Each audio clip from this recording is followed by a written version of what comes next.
L'état de la maison et les restes de fumée témoignent de la violence du feu. Il est 6h40 ce matin quand les pompiers interviennent. Dans cette maison de Maillé, une famille de 4 personnes. Seuls le père et sa fille ont survécu. À l'arrivée des premiers moyens, l'habitation était totalement embrasée.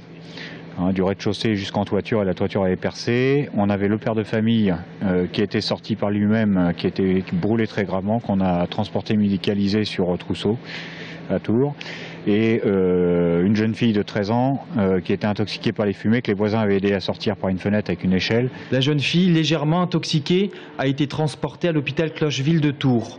Quant au père, brûlé à près de 40%, son pronostic vital n'est pas engagé.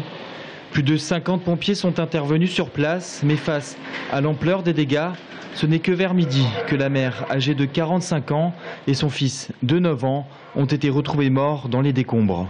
On peut malheureusement penser qu'il y a une fin terrible pour ces deux personnes. Vous connaissiez la famille ? Oui, une famille sans problème, une famille très agréable, très impliquée, très présente dans les manifestations, était présent au dernier vœu du maire, ils étaient présents. L'incendie s'est probablement déclaré pendant le sommeil des occupants. Les causes restent pour le moment indéterminées, mais la piste accidentelle semble la plus probable.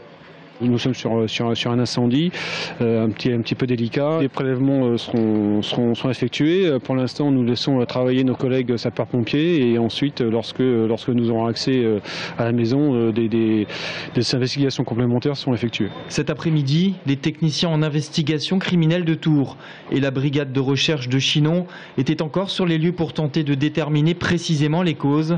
L'enquête a été confiée à la compagnie de gendarmerie de Chinon.